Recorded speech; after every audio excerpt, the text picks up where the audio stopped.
Hello and welcome to Starting Out Sober. I am your host, Matthew James Sullivan. Today I am 203 days sober. And today I want to talk about something that's very important to me because it's my job, and that is working in the alcohol industry as an alcoholic. This is a very challenging thing. Um, I did take 3 months off of work. I did speak to HR about my problem, and if I was going to go get my problem fixed, they were going to reward me with that time off and pay and everything. I work in distribution. I'm a sales rep in a fine wine division in Massachusetts, but it's very easy to be an alcoholic in the alcohol industry. I think there's a lot of alcoholics in this industry. There are people in my company. In fact, some of the first people I went to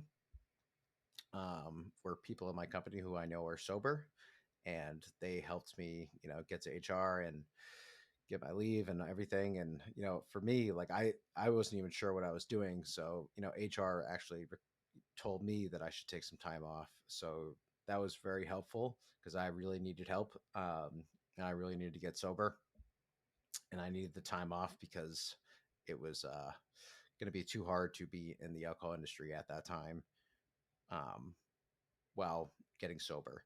And I did go back to it, obviously, and I am still there, and I am having a really good year since I've been back. It's been going well. It is challenging at times. Like I'm in a meeting, and pretty much it seems like everyone probably knows at this point that um, I don't drink anymore because I'm one of like 30 people not partaking in tastings at Friday meetings and stuff like that. And of course, at like when I'm doing tastings or tasting product with customers, I am obviously not partaking. But today, I actually got to partake for the first time in a while because I was tasting zero alcohol wine. With a customer.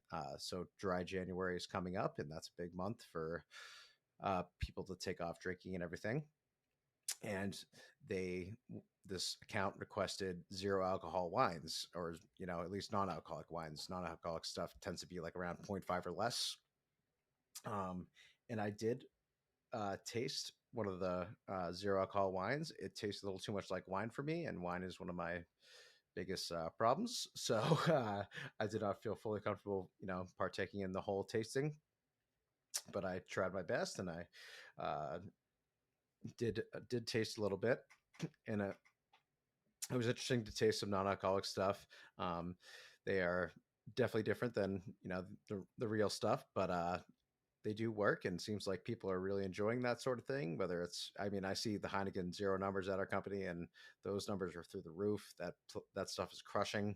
Uh, Non-alcoholic spirits, or just zero alcohol spirits, are doing really well.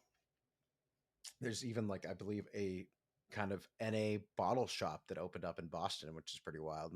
And I've seen some, New York has some NA bars and everything, and it's pretty cool. So people in this industry are kind of starting to sober up a little bit, if you will. There's plenty of people that have had alcohol problems, and I know bartenders who are sober. I know just other distributors that are who are sober, and it is a company, or like it is a industry that you can work in as a sober person. You just got to be really careful and be committed to your sobriety, and just know that you're not going to slip up, because it can be challenging, having open bottles, in your car or at an account, and everyone's tasting except you. It is a very challenging thing, but you can do it if you have kind of the right mindset. And I really feel like I can do it, and it's been rewarding actually doing it. And I've been, my sales are doing pretty good, and I feel like I'm doing a better job at my job than I was before, even. So it is possible. And maybe someday, if I can ever have some guests on this, I can get like a sober bartender to come in and talk about it, because that seems to be like a very challenging job too. But there's plenty of sober bartenders out there these days. Um, and then, yeah, it's pretty cool to see some of these non-alcoholic things being utilized too. It's pretty cool to see. And yeah, so you can do it. You can work in the alcohol industry. I know some people might think it is a bit um what's the word, hypocritical or whatever, but I don't think so, because it's like, for me, my alcohol problem is my problem. It's not other people's problem. Not everyone's an alcoholic that's, buying wine for me or whatever. So that's not their issue. It's my issue. Um, and I own that. So I don't find it hypocritical. I find it to be a good industry in general to work in. So, I have a lot of good people in the industry. So, yeah, that's all I got today. And I will talk to you guys next week. You can find me on Instagram at Starting Out Sober, and TikTok at uh, Starting Out Sober Pod for on Instagram, Starting Out Sober on TikTok, and Twitter. I'm MJSUL1. And then on the music side of things, this is Snowmelt. Bye bye.